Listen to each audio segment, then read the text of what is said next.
Everybody, welcome back to Ox Talks. It's Friday, February 23rd, 2024.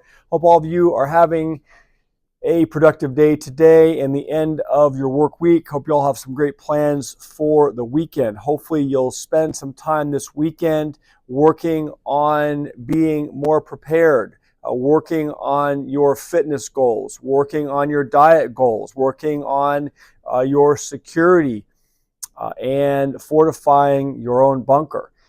It's interesting. I was looking at the views from yesterday's video just a few minutes ago, and I had to go back 90 days to this day, November 23rd of 2023, to find a video that had that few views.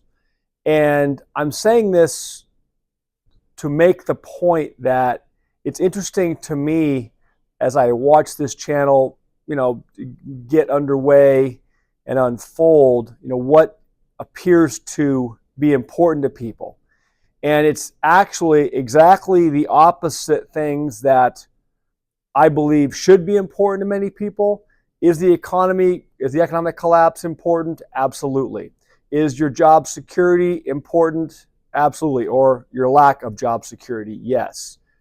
Is Jamie Dimon selling stock important? Sure. Is the real estate market going to be collapsing, and are there going to be opportunities if you have good credit and you have some dry powder? Sure. But the topic I shared yesterday, and some others also shared it, JB covered it, the 3 for 7 Chad covered it, both of them did a great job as well. But it's amazing to me that there's just no interest. And the idea that we could have had yesterday, a test run, so to speak, to see how our country and how people in the big cities would respond to a sell down situation, which may be the precursor to a grid down situation, or an EMP, or whatever you want to call it, or even solar flares. But there were some interesting comments in the video, from yesterday's video, which I did think were interesting about, well, if it was a solar flare, why would it have only, looked at or hit or affected people in the larger cities? We didn't get reporting as to whether there were people in the rural areas also affected, but very good points. Again, I thought that was extremely important topic. The videos I've done on having a get home bag and what should be in your get home bag from my perspective, extremely important. Videos I've done with JB from the range, working on security and training, very important.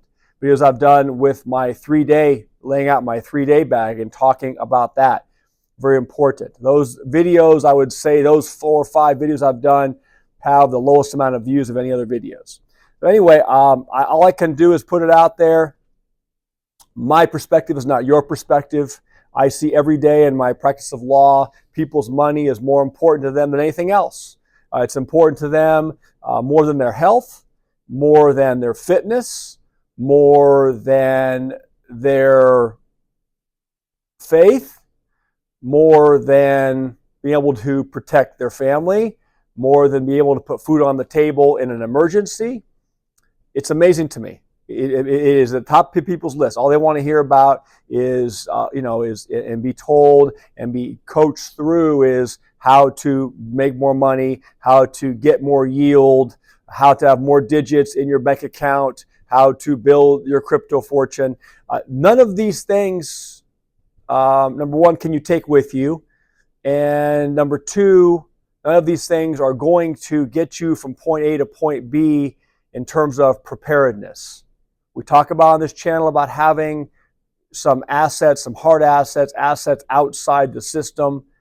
How many are listening to this? I think less than 1% of the population in this country actually have some physical gold or silver or some cash set aside that if the ATM stopped working, if there was a grid down scenario from a weather event or any kind of event you want to think of, people are simply not prepared. So all I can say is no one's going to care how much the stock market rose on a day where the cell phone system goes down. Nobody's going to care how much crypto you have on a day when the internet goes down. And all I can say is you had better take it seriously, because one of my videos I did before, I think I titled, the eerie calm before the storm. I don't know about you. This is not doom and gloom. It's not clickbait. It is just a reality. I just have this feeling. I am going back through all preps. I am taking stock. I'm shoring up. I'm making additional acquisitions. These things cannot be overemphasized or overestimated in terms of their importance.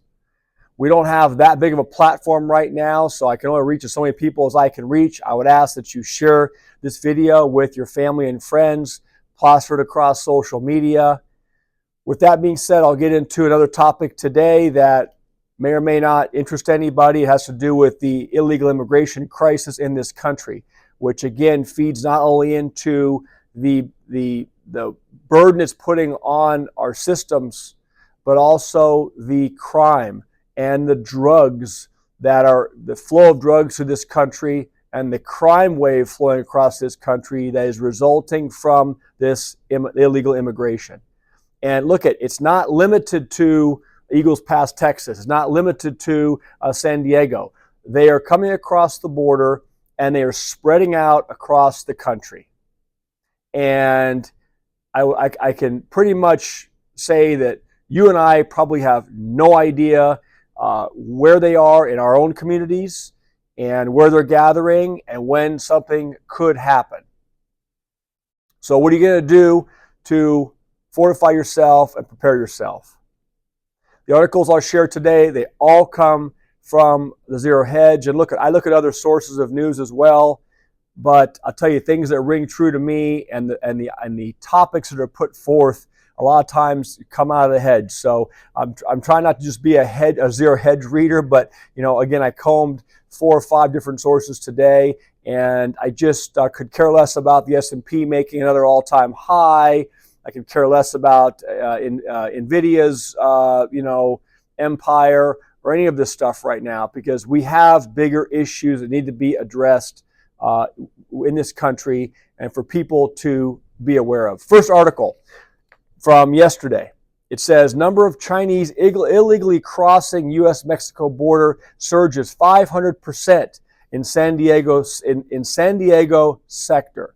It says the number of Chinese nationals entering the United States illegally has surged in recent times, with the latest data from the San Diego sector showing a staggering 500% surge so far this year compared to the same time last year. As the nation remains gripped by an illegal immigration crisis, it says, of historic proportions, there's been an exceptionally high increase in the number of Chinese nationals, especially military-aged men who have unlawfully crossed the U.S.-Mexico border. And it says, some Border Patrol officers and others have warned that this poses a national security risk because among those simply seeking a better life, there may also be those with links to the Chinese military. It says this guy Brandon Judd, the head of the Border Patrol Union, has stated that, well, he's the Border Patrol Union head. He makes some comments later in the article I get to. So remember, his name is Brandon Judd. But the article says, Jason Owens, the chief of the U.S. Border Patrol, has revealed that so far this year, the San Diego sector has seen over 20,000 apprehension of Chinese nationals, over 5 times the number in the comparable year before. The fiscal year 24 San Diego sector has made 140,000 apprehensions, with 20,000 of them being from China, a more than 500% increase compared to, again, last year, Mr. Owens wrote in a post on X. That's just this year so far. And we're not even 3 months into the year. 140 apprehensions of apprehensions, 20,000 of them from China. The article says in January, Border Patrol agents encountered a record number of illegal immigrants in general, 242,587 compared to any previous January. More than any previous January, it's getting worse. Data shows that Border Patrol agents encountered 5,717 single Chinese adults in January, more than twice the number of any other January on record. In December 2023, that figure rose to a record of 7,581. The total since January 2023 stands at 64,979 single Chinese adults that they have apprehended or encountered. It says there are huge gangs in the United States linked to Chinese nationals who are involved in drugs, prostitution, and other criminal pursuits, he says. At the beginning of the current fiscal year, it says Chinese people were the fourth highest nationality crossing the Darien Gap between Colombia and Panama and heading north towards the United States after Venezuelans, Ecuadorians, and Haitians, according to the Associated Press. Mr. Chang explained that, this is Gordon Chang, senior fellow at the Gatestone Institute. He explained that many Chinese nationals, they fly to Ecuador, which allows them to enter visa-free. Then they travel to the southern edge of the Darien Gap, a 66-mile stretch of jungle that separates Colombia and Panama. Then they cross on foot. Once they get to the north side, they continue their journey to the United States, often by bus, according to the China experts. Some migrants are almost certainly members of China's People's Liberation Army, the PLA, Mr. Chang wrote. These military-linked migrants, despite their affiliations, have been released into America. So we need to keep an eye on this. Again, how do you protect? How do you gauge if it's going to affect your community? I don't think you really can. You just have to prepare yourself by being alert at all times, looking out for your surroundings, not putting yourself in compromising situations at weird times of the day, early in the morning or late at night. I mean, you just have to, from my perspective, start taking stock of this stuff. If you're in the larger cities where these people seem to be, let's say, accumulating mostly, you're at a disadvantage. You really are. So you need to take this stuff seriously. Next article. This is from The Hedge, and it's called, quote, I hope the public is waking up.